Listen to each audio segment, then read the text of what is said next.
So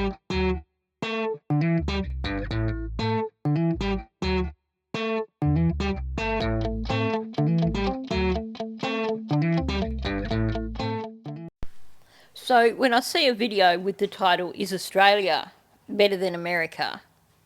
you know I'm gonna have to do a reaction to it.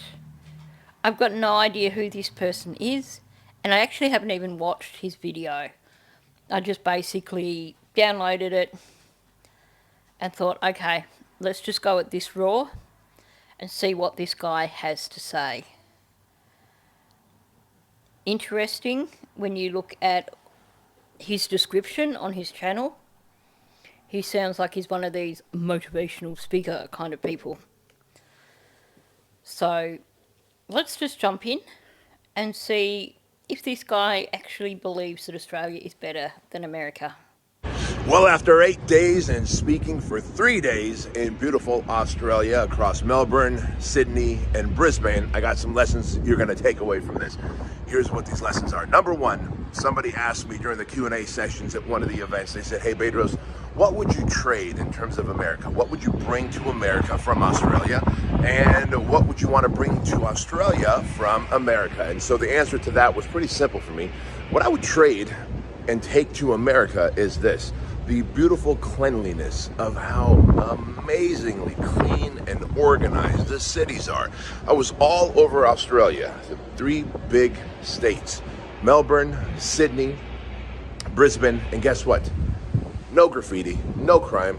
Probably saw one homeless person throughout the entire stay here for 8 days.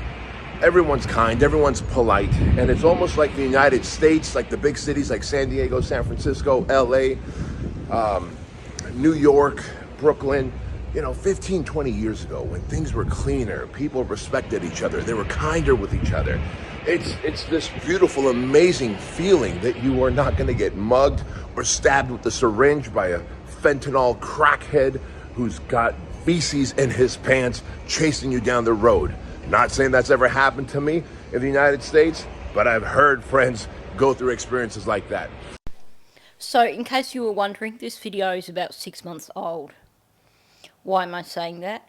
Well, because right now in Victoria, you hear on a weekly basis about some sort of violent incident that is happening in the suburbs or in the CBD that seems to be connected to this tobacco war.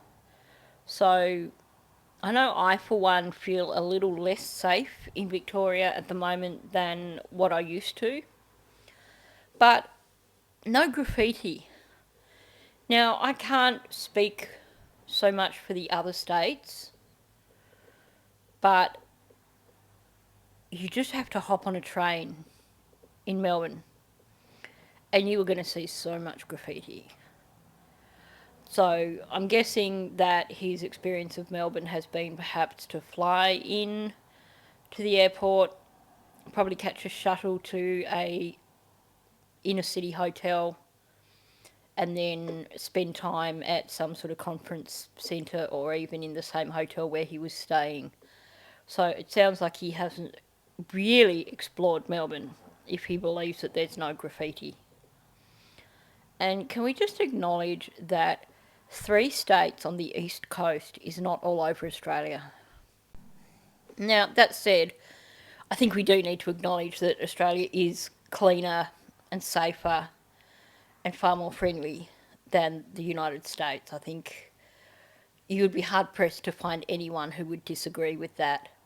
But it's definitely all relative. So then I was asked, well, what would you bring to Australia? Well, here's what I would bring to Australia: some American hustle. Look, there's a Starbucks right back there. There's a Starbucks, and you would think that Starbucks should be open by now. It's currently 7:30 a.m. and the fucking thing was not open. I just wanted to get my cold brew coffee, sit around for a bit, digest the 8 days here, think about my talks that I had across those 3 states. And guess what? I couldn't do that. I couldn't get a fucking coffee because it doesn't open till 8 a.m. Everything moves a little slower. People don't have urgency. People don't have any agency. And you can tell that everyone's kind of celebrating mediocrity. Now, that's not a bad thing if you want to live a slower pace of life, but it is a bad thing when I ask everybody, how is life treating you? Well, inflation's high, we're not making enough money, we're all in debt, interest rates are through the roof, everything's expensive. Well, if that's what's happening to you, you gotta have a little urgency, you gotta have a little agency, you gotta open up early, you gotta work faster, you gotta set higher expectations, have higher standards. And if I could bring that American hustle to Australia, I know the people here will do better, earn more, and live a higher quality of life. What a complete utter douchebag. Which country has the better quality of life? Australia. Where do you earn more money? Australia. They don't even have a minimum wage in the United States. No, we don't need to hustle.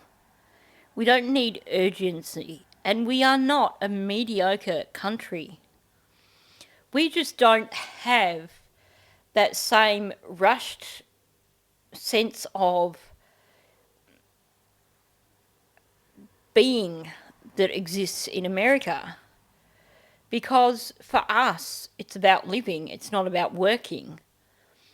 So Starbucks isn't open at 7:30 a.m. Well, sorry, but most of us don't even bother going to Starbucks. Have a look around. There's probably a nice cafe somewhere that's already open. If not, I'm pretty certain you could have got breakfast in your hotel. Or maybe there was a kettle in your hotel room where you could have made yourself some coffee. 7:30 a.m. Yeah, because a lot of people are out they're either commuting or outside of the cities. They're probably enjoying a little bit of outside time before they head to work, because Australians actually do have a life outside of work. He is trying to impose American values on Australia, and for me that's just BS.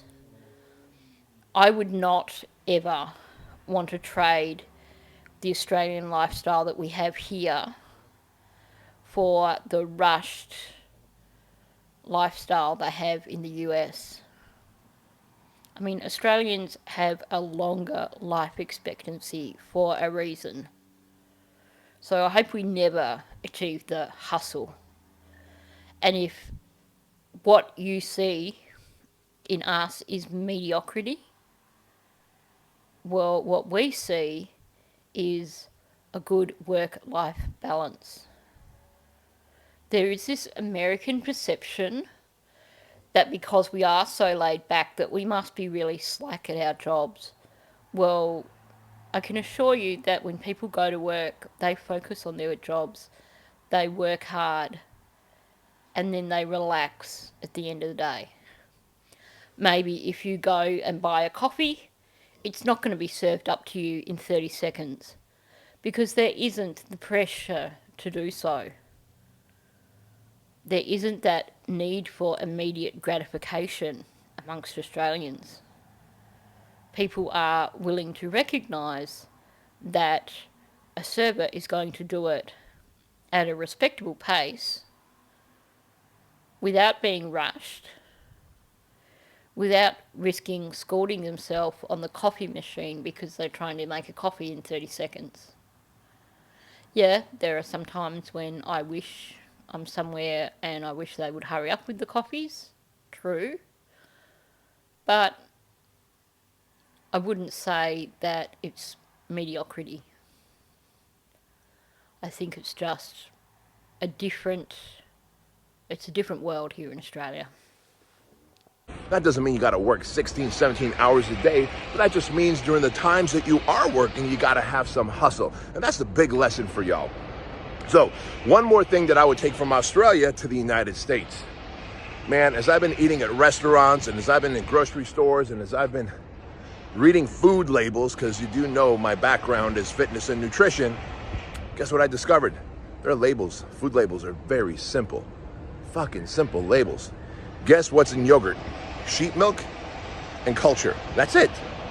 Sheep milk and culture. They don't have labels with chemicals in it that are designed to protect the food longer, modify the consistency of the food, and alter the nutritional makeup of the food. Everything tastes better. Everything tastes cleaner.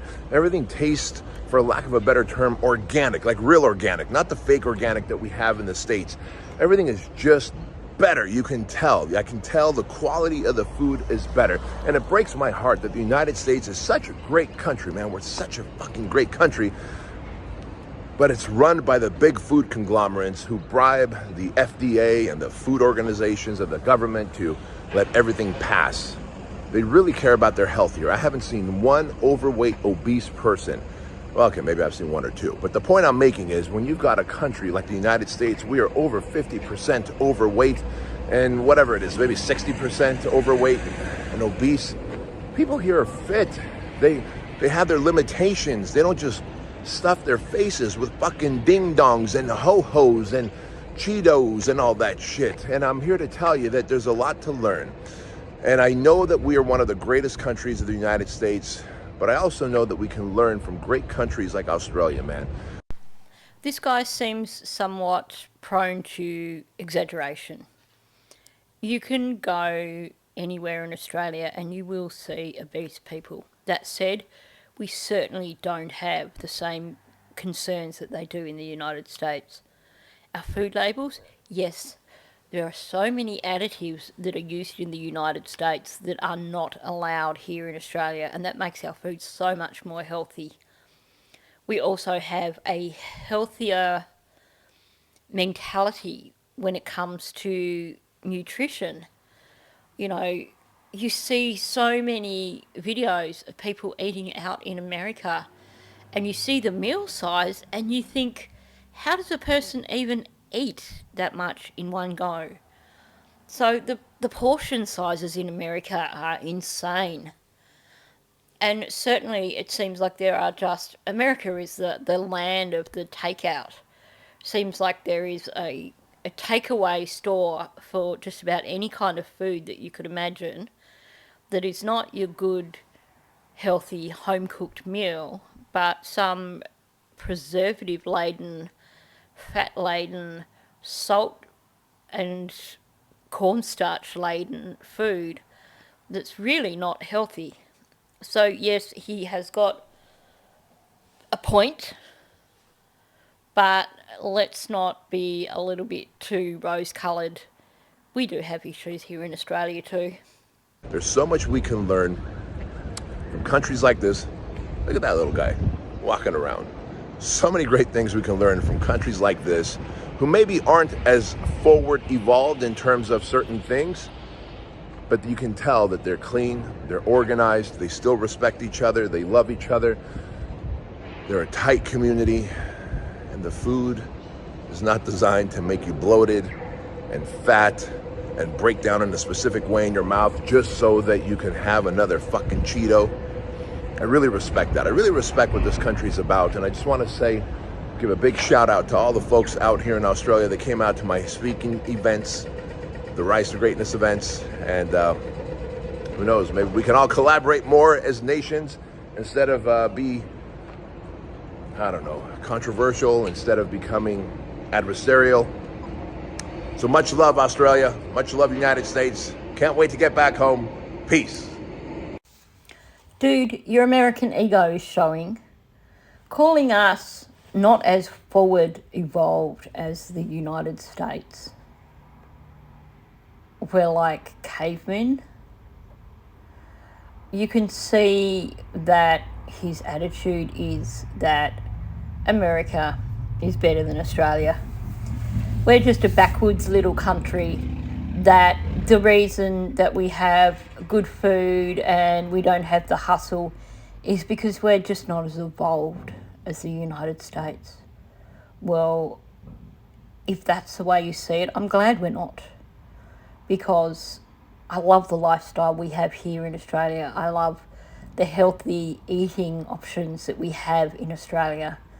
I love that I can go to Aldi and I can buy groceries and be pretty confident that there's not going to be harmful preservatives and additives in those groceries. So if that makes us less forward evolved, well, way to go. So this was actually quite a short video. I actually expected more from it. So when he finished, I was really quite surprised. But my vibe from this, I think he was a little bit patronising. I do agree with some of the things he was saying in terms of great things about Australia, but I also think there was that American tendency to look down on us. We're not as good as America. We aren't as forward evolved. So I'll leave it at that. Definitely a short one, but still worth reacting to. So thanks for listening. If you are new to my channel, please subscribe. Also, please hit the like button and please leave a comment. YouTube loves it when you do that. It just gets my videos out there into the algorithm. It gets people actually seeing these videos and it helps me to build my channel.